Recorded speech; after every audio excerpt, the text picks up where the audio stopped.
Ahora vamos a hacer la corrección de la guía, la cual tenía las siguientes problemáticas. Por ejemplo, en el primer ejercicio nos indicaban, o nos preguntaban determinar el valor del vector resultante. ¿Cuál es el vector resultante? De esta operatoria que tenemos tres vectores, el vector A, el B y el C. Acá lo primordial, chicos, es trabajar con el ángulo adecuado y se puede trabajar de dos maneras. Una de las formas más clásicas es ocupar el triángulo rectángulo y en base a las funciones seno coseno empezar a buscar el valor de las coordenadas tanto x como y de los vectores. Otra opción es trabajando con, en este caso, los mismos vectores, pero trabajando con los ángulos completos. En este caso yo voy a trabajar con los ángulos completos. Separamos los cuadrantes del primero al cuarto. Recuerden que va en sentido antihorario los cuadrantes. Eh, Colocamos las magnitudes, que son en este caso el vector A 200, el vector B 300 y el vector C 155. Luego agregamos los ángulos. En este caso, por ejemplo, el primero está ubicado en el primer cuadrante, justo nos indica que son 30 grados. O sea, ese espacio pequeño que tenemos acá son 30 grados. Ahí. Por lo tanto, vamos a calcular 200 coseno de 30 para el eje X y 200 seno de 30 para el eje Y. Luego de haber calculado eso, vamos al vector B. En el caso del vector B, como voy a trabajar con el ángulo completo, voy a medir ese arco. Pero si me fijo ese arco, yo me lo puedo ir midiendo por ejemplo, hasta acá la primera parte llevo 90 grados. Avanzo, son 180, pero me devuelvo 45, porque la flecha estaba mucho antes. Por lo tanto, mi arco ahora estaría marcando 180 menos 45 serían 135.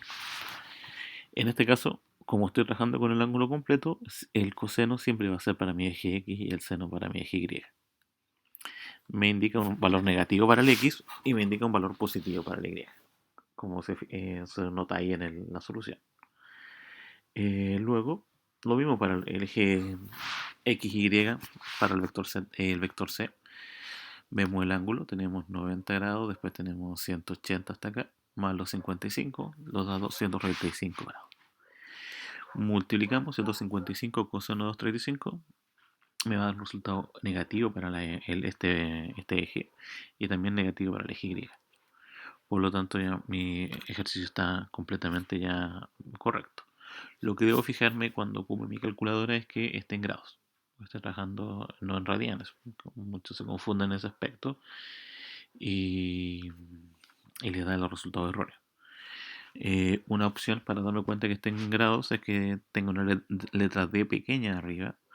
Si por el contrario no me puedo fijar que tiene una letra D, eh, calcular algún coseno o algún seno de algún ángulo. Por ejemplo, si calculo el coseno de 0, si trabajo en grados, coseno de 0 es 1. Si estuviese trabajando en otra medida, como en radianes, el coseno de 0 también es 1. Si trabajo en gradianes, también es 1. Entonces, ¿cuál sería la diferencia entre uno y otro? Por ejemplo, alguien diría, pucha, el coseno 90. Coseno 90, si escribo coseno 90, en gradianes me da 0,15.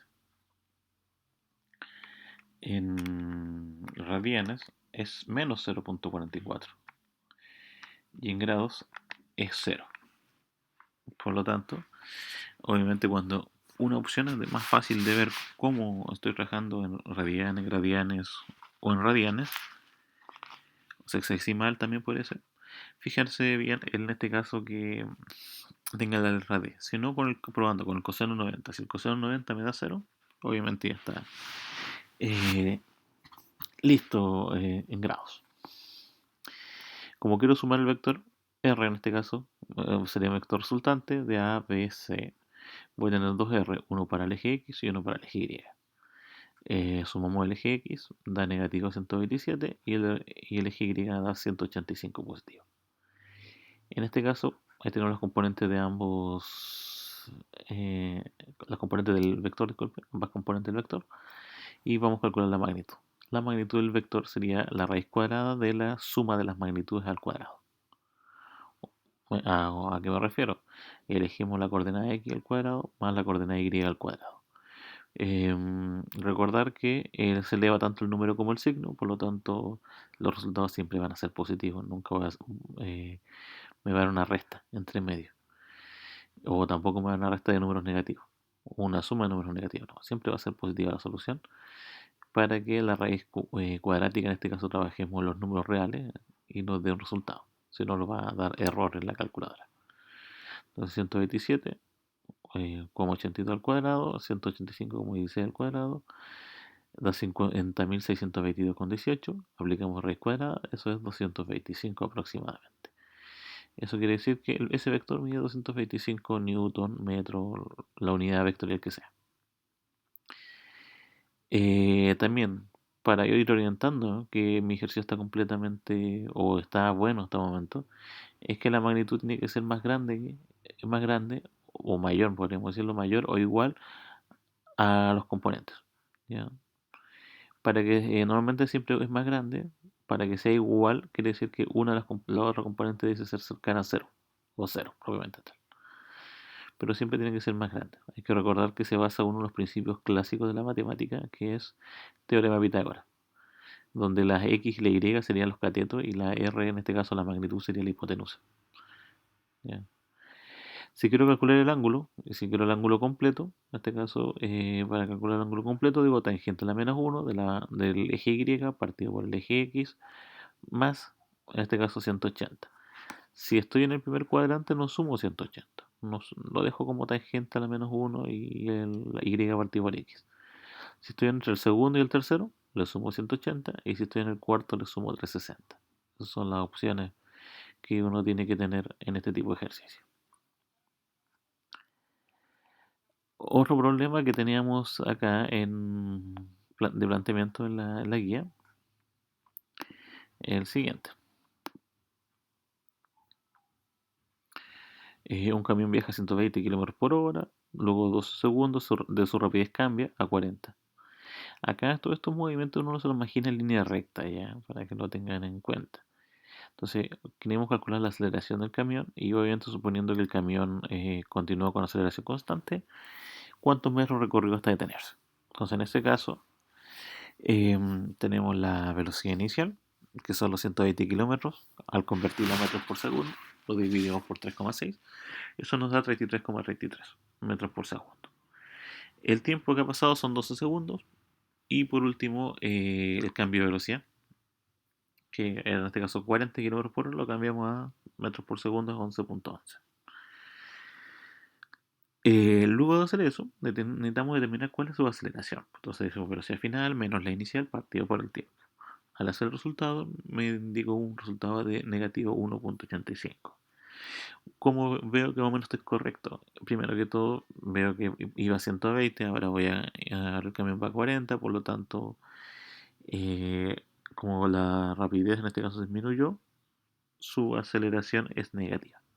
O sea, el signo negativo nos indica que va a ir más lento o más rápido. O el cambio es hacia los positivos o hacia los negativos. Más que nada eso es lo que uno puede ver.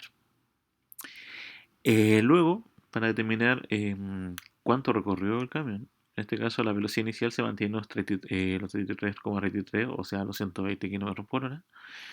Y la velocidad final ahora sería cero, porque quiere preguntar hasta detenerse. Y si no conozco cuánto tiempo se detuvo, el tiempo no lo debo anotar, en este caso. Lo podría anotar como dato y ver si me sirve alguna otra fórmula, pero en este caso no lo voy a ocupar el tiempo. Y la aceleración, como es constante, es menos 1,85, se mantiene. Y me preguntan la distancia. Entonces pienso, ¿cómo puedo calcular la distancia? En este caso, si solamente conozco velocidades y aceleración, se puede desprender de la fórmula de rapidez final al cuadrado es igual a rapidez inicial al cuadrado más dos veces la aceleración y la distancia. Las rapideces se restan entre sí, ambas al cuadrado, y se divide por 2 por a. Entonces eso fue al despejar la d, que es la distancia.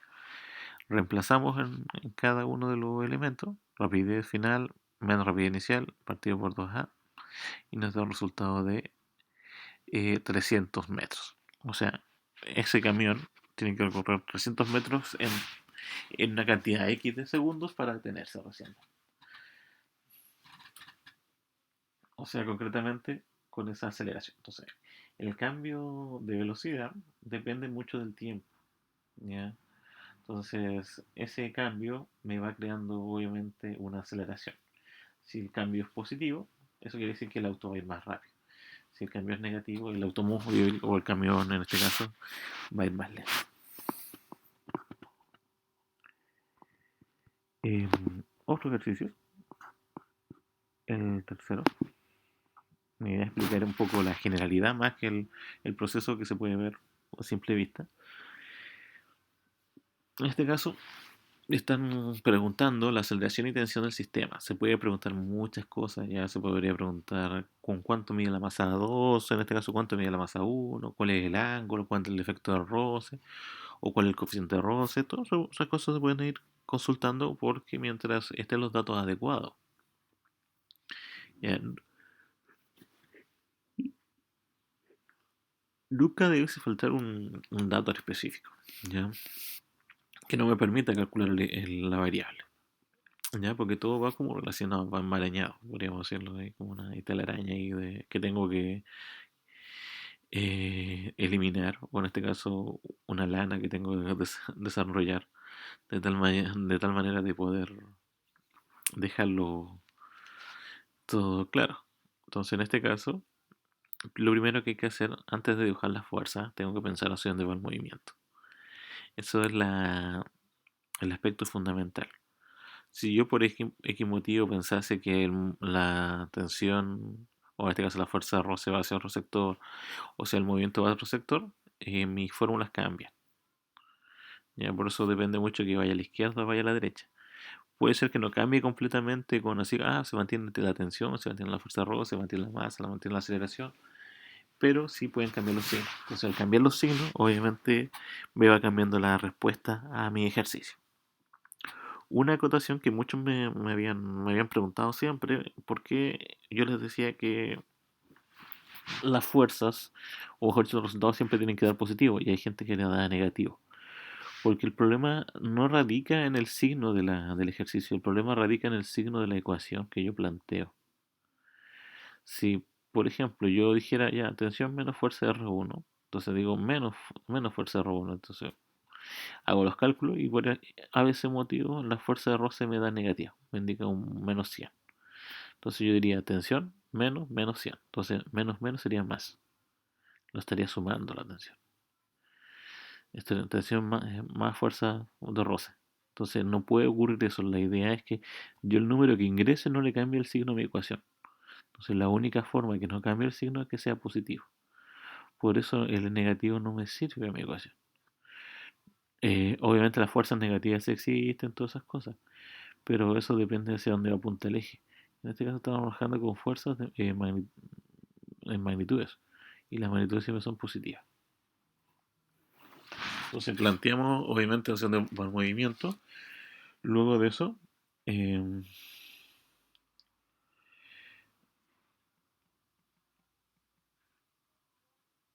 dibujamos las fuerzas presentes, la tensión, la fuerza de roce, eh, la normal, el peso 1 en el caso de la masa 1, la fuerza de roce va a la izquierda debido a que el movimiento va hacia la derecha, la normal también hacia arriba, tensiones y los pesos, el peso mejor dicho, para la fuerza 2.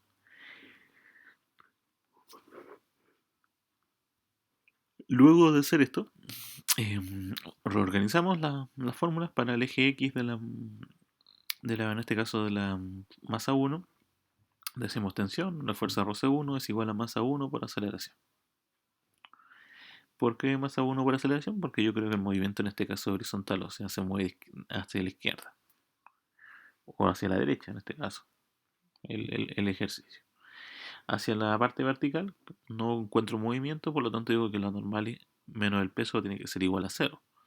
El peso lo puedo calcular, digo masa por gravedad, reemplazo en los datos y da un total de 117. Entonces digo, si a la normal le resto 117,72 me da 0, eso quiere decir que la normal vale 117,72 newton. Positivo. La fuerza Rose es coeficiente por la normal, pues así que aprovecho o calcular al tiro. La fuerza Rose, digo 0,3 el coeficiente por 117,72 me da 35,32.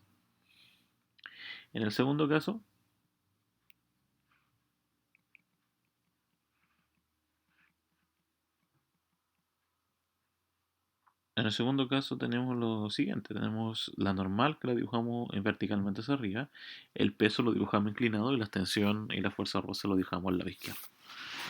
En este caso, el peso completamente no va a un solo eje, va a los dos, va al eje X y al eje Y.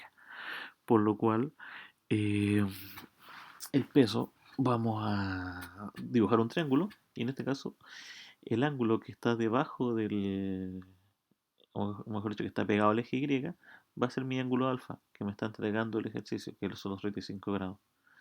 Y en este caso marco dos espacios, una línea verde y una línea roja. La línea verde está en el eje Y, la línea roja está en el eje X.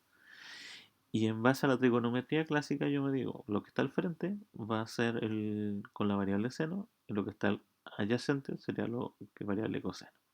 Entonces en el eje X me interesa obviamente la eje X. Entonces digo, el peso 2, en este caso por el seno, que está al frente del ángulo que estoy trabajando, el seno del ángulo, menos la tensión, menos la fuerza de roce, y en este caso igual a la masa 2 por la aceleración. Esa va a ser mi segunda ecuación que voy a igualar. ¿Ya? Porque tengo que igualar ecuaciones que tengan alguna unión, como las tensiones, las aceleraciones o las masas. Luego el segundo eje, el Y, la normal le restó el peso 2, pero ahora por el coseno del ángulo tiene que ser igual a 0. Calculamos el peso 2, que es masa gravedad, por el coseno del ángulo, que es de 35, y nos da un resultado que la normal equivale a 128,57. ¿Ya? Eso después de haber despejado para calcular la normal. Entonces nos da esa solución. Y si yo conozco la normal, puedo calcular la fuerza Rose. Lo multiplicamos coeficiente por la normal, nos da una fuerza Rose de 38,57. Luego de haber calculado, armo un sistema de ecuaciones con lo más sencillo posible. Por ejemplo, con la primera ecuación, tensión menos fuerza Rose. Entonces no escribí fuerza Rose, escribí el 35,32 igual a masa 1 por aceleración, o sea, los 12 por la aceleración. Hago un procedimiento con la segunda eh, sistema de fuerza, en este caso segundo elemento. Colocamos el peso 2 por el seno del ángulo, eso es 90,02. O sea, si yo calculo masa gravedad por seno de 35, da 90,02. La extensión se mantiene negativa, no la conozco, pero la fuerza Rosa 2 sí la conozco, que es 38,57. Y por último, los 16 de aceleración, o 16 por aceleración, porque la masa 2 era 16 kilogramos. Luego de hacer eso, eliminamos las tensiones porque una es positiva y la otra es negativa y anotamos los datos sin cambiar el signo. El 90,02, el 35,22 se mantiene negativo, el 38,57 también se mantiene negativo, el 12 y el 16 se mantienen positivos. O un desarrollo, en este caso en la primera, lo que está al lado izquierdo, y desarrollamos lo que está al lado derecho. Eso me da un 16,1 y un 28 por A, en el segundo caso. Despejamos la letra A y nos da un total de 0,58. O sea que en este caso este sistema se mueve a 0,58 metros por segundo, ambas masas obviamente. ¿Cuál es la tensión que ejerce la cuerda? Elijo una de las ecuaciones, puede ser la primera o la segunda, en este caso elegí la primera, era mucho más corta. Entonces el 35,32 se mantiene como constante, como que suma, y se multiplica 12 por A, o 12 por la aceleración, 12 kilogramos por la aceleración. Y la aceleración la descubrimos recién, por lo tanto nos indica la tensión. En este tipo de ejercicio, los problemas, vuelvo a repetirles chicos, no es la operatoria, ¿ya? Porque muchos igual me mandaban fotos con los ejercicios ya resueltos. Pero el problema no era ese. Lamentablemente no podía decir, es que te equivocaste en la multiplicación, es que te equivocaste en la suma. No, el problema radicaba en el planteamiento de la ecuación. La planteaban mal. Entonces, cuando planteo mal eso, obviamente los datos van a estar incorrectos. no, no me va a dar el número exacto. Y si el resultado me dio negativo, no tendría que considerarlo erróneo, debido a que yo planteé la ecuación, hice el orden de la ecuación de tal manera que el resultado siempre fuese positivo. Recuerden que después llegamos y reemplazamos y encontraríamos la respuesta. Entonces, eso es como uno de los problemas que se tienen como más graves cuando se resuelve ese tipo de problemas, en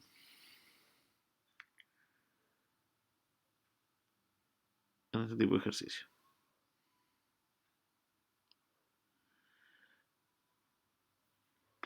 Vamos a continuar con el siguiente. Es el siguiente ejercicio.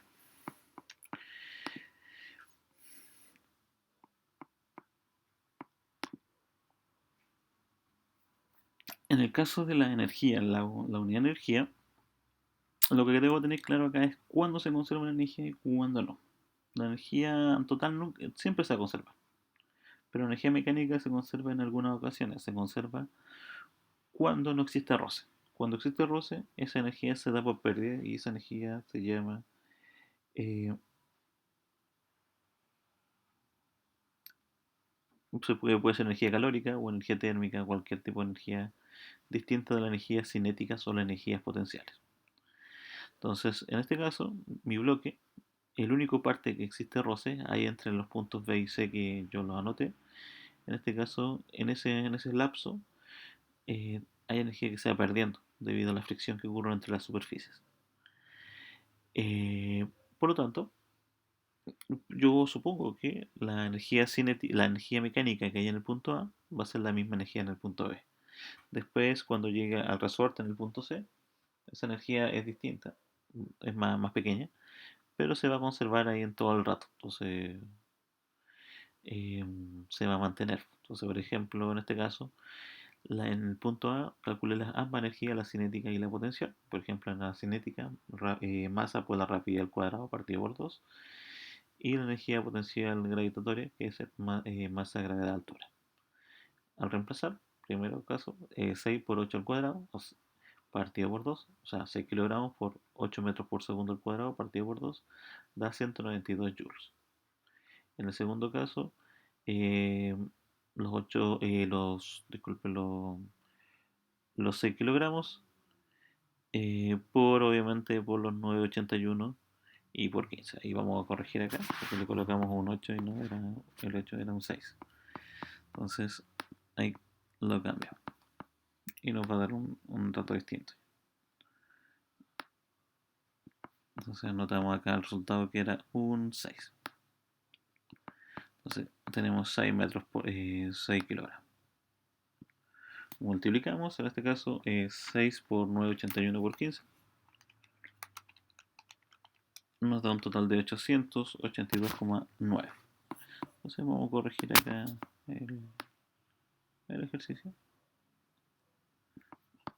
Y nos indica nuestra nueva energía, en este caso potencial gravitatoria, 882 joules.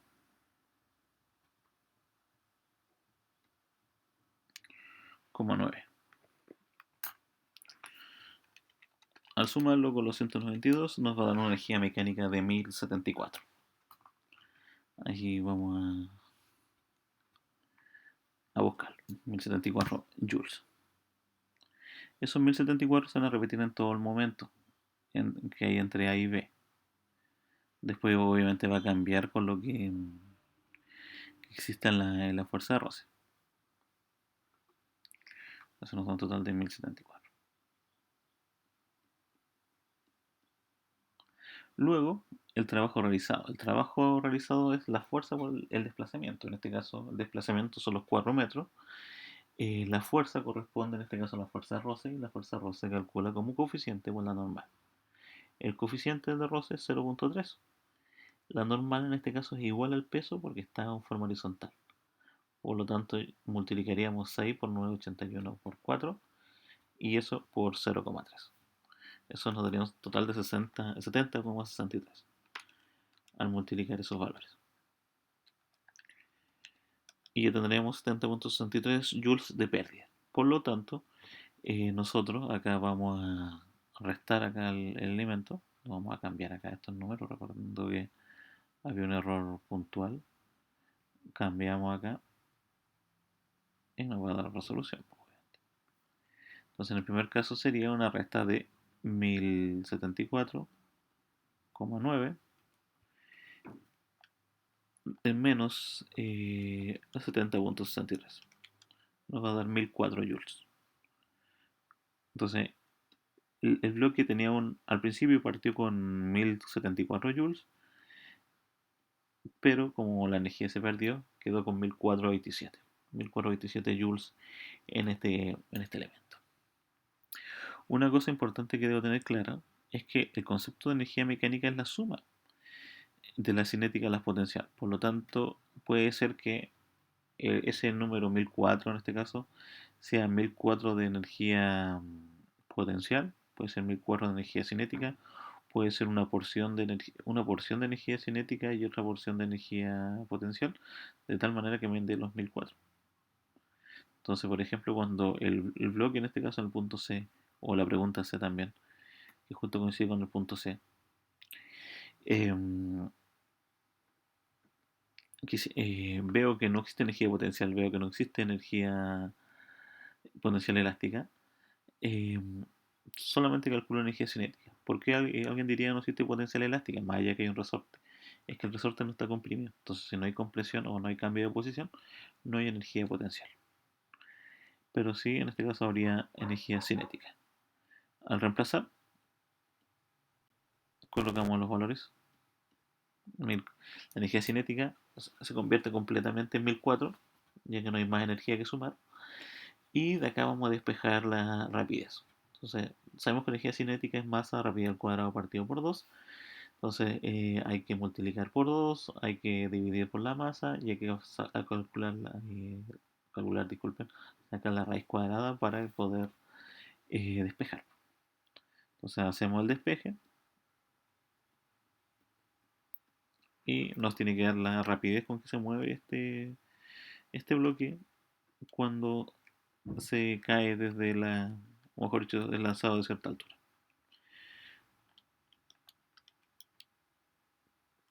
Y nos da un resultado de 18.20, 18.30. Entonces, obviamente es la rapidez con que va este ejercicio, 18.30 metros por segundo. Luego de hacer eso, en la pregunta de él me están preguntando qué sería hasta dónde se comprimiría el resorte. Entonces, cuando pregunta hasta dónde se comprimiría, pasa lo siguiente: la energía cinética se convierte en cero debido a que la compresión es máxima. Entonces, vamos a definir cuándo se comprime este resorte concretamente. Entonces, para eso, toda la energía mecánica se convierte en energía potencial elástica. Entonces, ya los 1004 horas pasan hacia otro lugar, entonces, que es la energía potencial elástica. Y la energía potencial elástica se calcula como la constante elástica por la deformación partido por 2. Entonces, en este caso, como yo quiero saber la deformación, que es el delta x, vamos a despejarlo. Entonces, multiplicamos por 2, dividimos por este caso por la constante elástica, que es 5.200, y aplicamos raíz porque debido al elemento, yo no quiero saber el elemento al cuadrado, quiero saber el elemento normal. Aplicamos solución en este caso y nos da un total de 0,62 metros. O sea, 62 centímetros es lo que se comprime el resorte. Bastante tiempo, bastante lapso es que se comprime este resorte para hacer el ejercicio.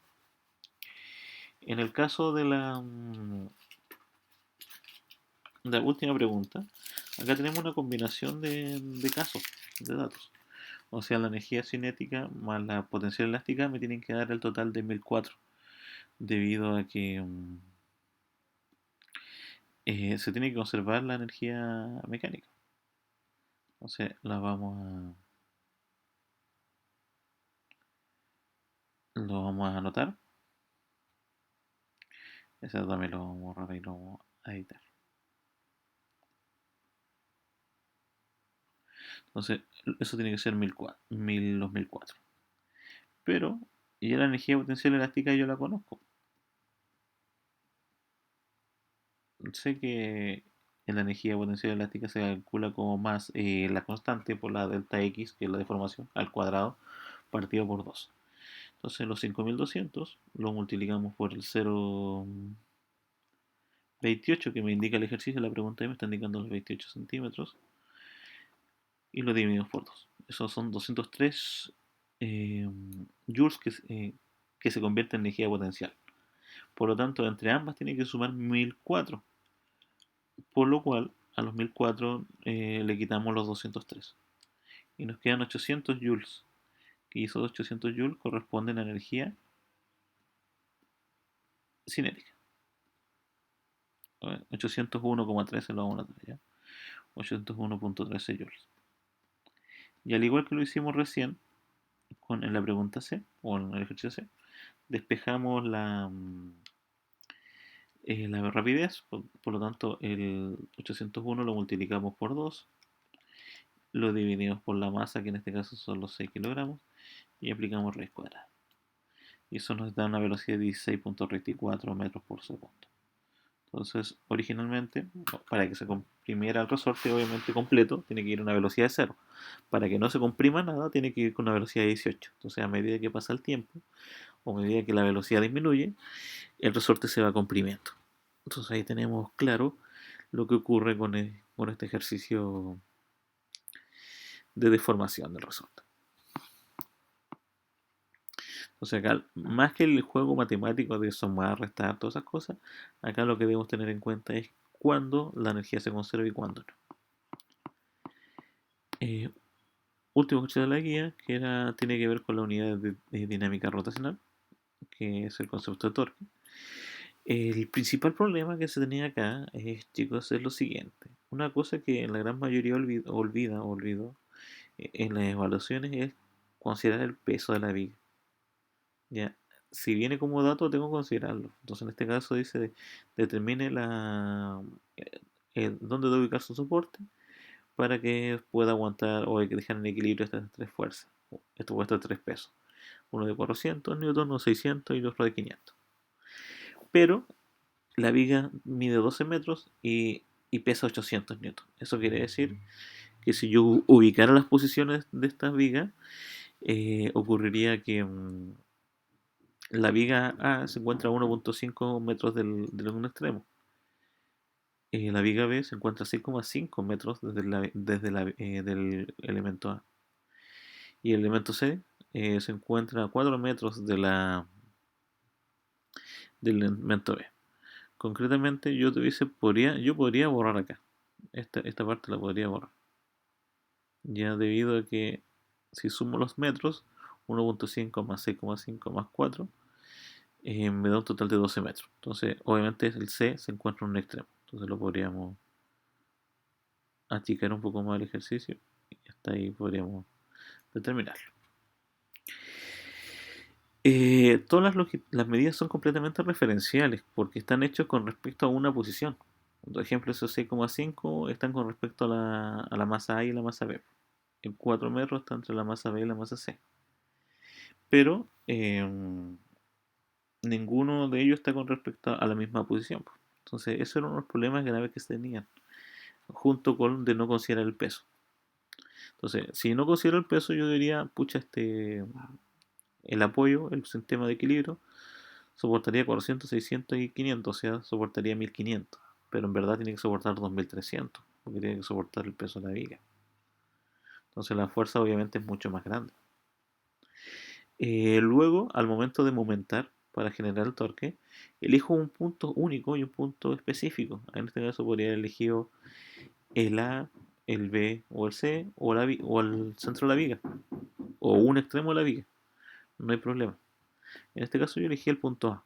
Entonces, donde elijo el punto A, donde está el objeto A, la fuerza que ejerce el A, yo genero un torque igual a cero, porque ahí yo dije que va a ser mi eje de giro. Luego, el peso B está a 6,5, Entonces digo, el peso B son 600 newton por 6,5, que es la distancia, por el seno de seno 90. El seno 90 es 1, así que no lo escribí, por eso. Eso me va a dar un torque negativo porque el movimiento es antihorario, que se genera, que va generando la fuerza B. Eso me da un total de menos 3.900. Después hacemos lo mismo con el C, en este caso el objeto C. El problema de acá en el objeto C, que por ejemplo colocar el peso, 500 newton, pero la distancia colocar los 4 metros, pero esos 4 metros con respecto a B, y yo estoy trabajando con respecto a A. Por lo tanto sería 6,5 más 4 serían 10,5. Entonces, ese era el problema grave que ocurría, porque cuando también me mandaban la información, me enviaban la información, me daba cuenta que las longitudes siempre las cambiaban. Entonces era, por ejemplo, a veces eh, colocaban el 6,5, entonces, está midiendo en A. Pero después colocaban el 4, y dice, ¿de dónde estás midiendo? Entonces, estoy midiendo de B. Entonces, ¿de dónde? Hay que ponerse de acuerdo, ¿mido en A o mido en B? Tengo que elegir un punto solo, único. Que puede ser cualquiera. Si el problema no es que ustedes no elijan, si el problema es que iban cambiando los puntos, por lo tanto, como vas cambiándolo en el mismo ejercicio, obviamente no te va a dar ninguna respuesta, numéricamente te va a dar cualquier solución, pero no es la respuesta exacta, debido a que al momento de torquear, torquearon en lugares distintos. En este caso 500 por 10,5 da menos 5.250. En este caso la viga está a la mitad porque es una viga uniforme, está a la mitad. Eso quiere decir que está a los 6 metros, pero tampoco coloco los 6, porque estoy midiendo del punto A, y el punto A está ubicado a 1,5 del extremo. Y la viga si mide 6 metros de un extremo hasta la mitad. Por lo tanto, si yo no estoy midiendo de un extremo, estoy midiendo un poco más hacia adentro de la viga, eso quiere decir que em, la distancia entre A y el centro de la viga sería 4,5. Entonces multiplicamos 800 por 4,5 y lo mismo que el anterior, nos da un torque negativo porque el movimiento que se genera es un movimiento horario. Luego, el torque de la reacción va hacia arriba, son 2.300, que habíamos dicho recién, porque tiene que soportar las cuatro fuerzas, las tres fuerzas de la masa, o los tres pesos de la masa más el peso de la viga, son cuatro fuerzas, multiplicado por x. ¿Qué es lo que es x? Simplemente x la distancia entre el punto que yo momenté hasta donde estoy ubicado. Lo reemplazamos, despejamos y nos descubrimos que el x en este caso vale 5,54 metros. Lo que debo tener explicado, chicos, es lo siguiente: que si una pregunta me está preguntando sobre el torque con respecto a un punto en específico, la respuesta es única. Pero si no viene definido así, puedo colocar muchas respuestas, pero debo definir desde dónde torqueé, o apliqué torque, dónde elegí giro. Si no aplico eso, no lo dejo escrito, obviamente alguien puede malinterpretar y lo puede indicar que está completamente malo, pero puede ser que esté correcto.